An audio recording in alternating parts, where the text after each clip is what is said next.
Il y a toujours quelque part un conflit télégénique et violent que les médias suivent jour après jour comme un grand fait divers. Présentement, c'est le Liban. Il n'y a pas moyen d'y échapper. La télévision nous donne chaque soir notre ration de tanks et d'avions, d'adolescents armés et de femmes terrorisées, de morts violentes. Gemayel, Jumblat, Arafat, les Druzes, les chiites nous sont devenus vaguement familiers. Mais savons-nous vraiment qui ils sont et pourquoi ils se battent? C'est loin d'être certain. Est-ce la faute de la télévision? La télévision est-elle prisonnière de ses formules, obsédée par le spectacle, le bang-bang, incapable de profondeur? A-t-elle fait de nous des spectateurs anesthésiés, blasés devant l'horreur et la souffrance? Paul-André Comeau est correspondant de Radio-Canada. Mardi dernier, il était encore à Beyrouth. Il vient de passer 3 semaines au Liban. Vous l'avez sans doute vu au téléjournal le soir, presque chaque soir. Paul-André, le Liban, c'est à la fois une guerre civile, un conflit régional. Comment est-ce possible d'expliquer tous les enjeux en 1 minute chaque soir? C'est à peu près impossible. Il faut, je pense, accepter les contraintes quotidiennes et aussi les contraintes de la complexité même du sujet. Mon objectif quotidien, c'est d'essayer de rendre compte de ce qui apparaît comme l'événement majeur de la journée, l'événement fondamental, ce qui est très souvent, comme vous l'avez dit, du bang-bang, ou encore un élément humain. Ensuite, il s'agit pour moi de trouver les éléments d'explication qui vont permettre aux gens de comprendre ce qui s'est passé ce jour-là.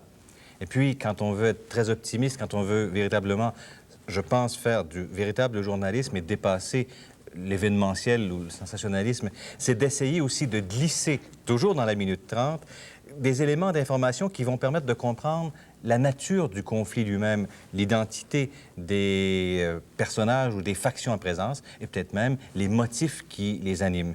Tout cela en 1 minute 30. Si vous le voulez, on va regarder ensemble 1 minute 30, un de vos reportages, ou 1 minute ou à peu près, et on essaiera ensuite d'aller un peu plus loin.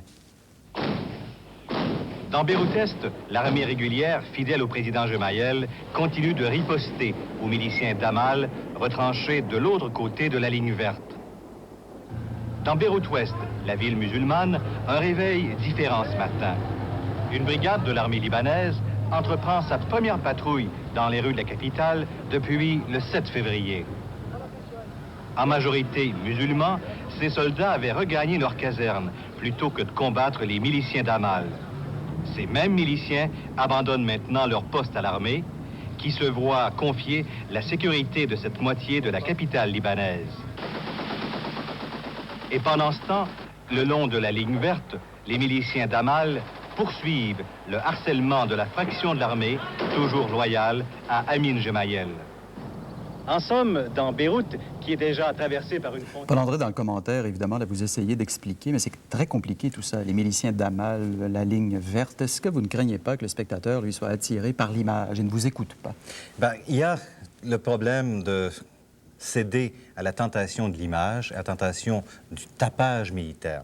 C'est tellement vrai que certains téléspectateurs m'ont dit que les images qui avaient été diffusées ce soir-là étaient d'anciennes images, alors qu'elles avaient été tournées le matin même, d'ailleurs, au risque et péril des caméramans qui s'étaient aventurés. Parce que c'est un peu toujours la même chose. C'est toujours la même chose. Il y a un rituel, mais ce qui est compliqué dans la situation au Liban, c'est qu'il n'y a pas, comme dans une guerre classique, un ennemi en face de l'autre, 2 ennemis face à face. Il y a une foule de factions, de groupes d'individus qui se guerroient d'un côté et de l'autre, de sorte qu'il est à peu près impossible, vraiment, même pour le journaliste sur place, de comprendre. Alors, essayez de résumer, de schématiser, mais de rappeler toujours les données élémentaires, les données fondamentales du conflit. Est-ce que vous avez l'impression de faire du cinéma ou du journalisme?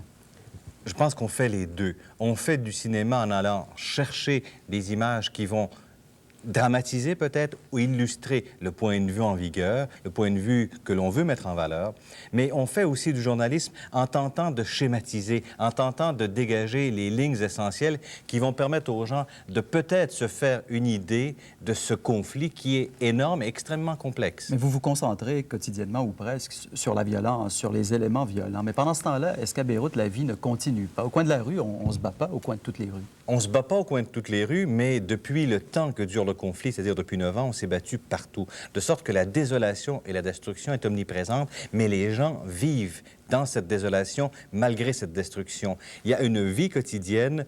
Cette fois-ci, au cours des 3 dernières semaines, je n'ai pas pu faire un seul topo, un seul papier sur la vie de tous les jours, parce que les événements ont été tellement importants, tellement pressants et tellement saccadés que je n'ai pas pu m'accorder accorder d'attention à ce que j'avais déjà fait précédemment, c'est-à-dire comment on s'approvisionne, comment on va chercher de l'eau, comment on réussit à vivre malgré les bombardements.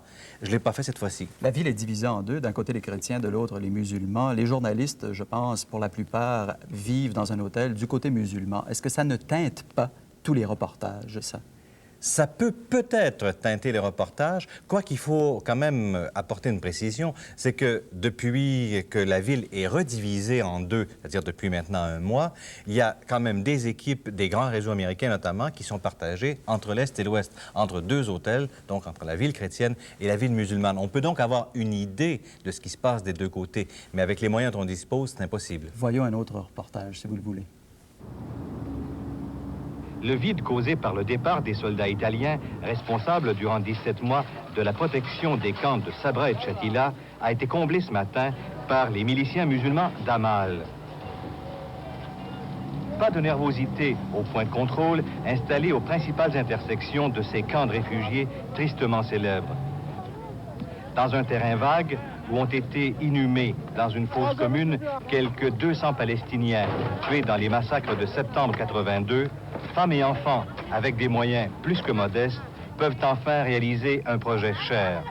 Dans cet enclos, précise cette Palestinienne, une plaque va commémorer le souvenir des martyrs exécutés par les Israéliens et par les phalangistes avec la complicité de l'armée libanaise. Rien n'est oublié dans ces camps où la vie cherche à reprendre ses droits. Dans les rues de la ville, retour à la normale. La gendarmerie reprend peu à peu ses fonctions traditionnelles. Après avoir conquis Beyrouth-Ouest, les miliciens d'Amal quittent donc peu à peu leur position. Ce retour à la légalité, c'est le pari tenté par leur leader, Nabib Berri, qui plus que jamais apparaît comme l'homme fort dans un régime de plus en plus chancelant. Paul-André Comeau, à Beyrouth-Ouest. On a choisi, Paul-André, ce reportage parce qu'à certains, il peut paraître sympathique aux Palestiniens. Et actuellement, aux États-Unis, les Israéliens sont assez critiques envers la presse. Il y a une espèce de campagne, entre guillemets, en disant que les journalistes sont plutôt contre Israël. Qu'est-ce que vous en pensez?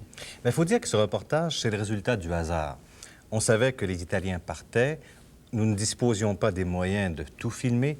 Nous avons pris le parti de filmer ce que les Américains ne filmaient pas. Nous sommes rendus dans les camps de Sabra et Shatila, où les Italiens, pendant 17 mois, avaient assuré la protection des civils. Et là, on a assisté à des scènes émouvantes. On a assisté notamment à cette scène où on nettoie un terrain vague qui était en fait une fosse commune. Mais rapidement, au-delà du cas, est-ce que c'est vrai que les journalistes sont plutôt, pour la plupart, sympathiques à la cause palestinienne? Bien, je ne pense pas qu'on puisse dire qu'ils soient sympathiques à la cause palestinienne plus qu'autre chose. Ils ont été tous un peu choqués, disons, par la violence de l'attaque et de la violence du siège israélien contre Beyrouth-Ouest à l'été 1982. Et je pense que c'est resté, effectivement. Généralisons, si vous le voulez, un peu. Il y a ce conflit, bien sûr, à Beyrouth, mais dans la région, il y a une guerre qui dure depuis 3 ans, la guerre Iran-Irak, dont on ne parle à peu près pas, si ce n'est depuis quelques jours. Là. Pourtant, cette guerre-là est beaucoup plus meurtrière, fait des milliers de morts quotidiennement. Est-ce qu'il n'y a pas de disproportion dans l'information? Il y a une disproportion dans l'information, mais qui est élémentaire. C'est qu'en Irak, il est impossible pour des équipes de télévision d'y pénétrer. Les images que nous présente à la télévision sont des images tournées par la télévision irakienne, donc censurées, et elles ont des connotations de propagande. Et ce que l'on peut faire en Iran, c'est très minime, même si on peut y pénétrer plus facilement. C'est donc dire qu'il n'y a pas cette possibilité de faire en Iran et en Irak ce que l'on fait au Liban. Il nous reste quelques secondes, mais les enjeux sont quand même beaucoup plus grands du côté Iran-Irak. Je pense qu'il n'y a aucune comparaison. Il y a tout l'approvisionnement en pétrole de l'Occident, ce qui est fondamental, mais il y a aussi le jeu des grandes puissances, la présence des flottes soviétiques et américaines qui donne une connotation tout à fait différente à ce qui se passe là-bas et qui laisse peser des menaces très graves. Merci d'être venu à Montréal pour participer à l'émission Paul-André Comeau. Ça m'a fait plaisir, merci bien.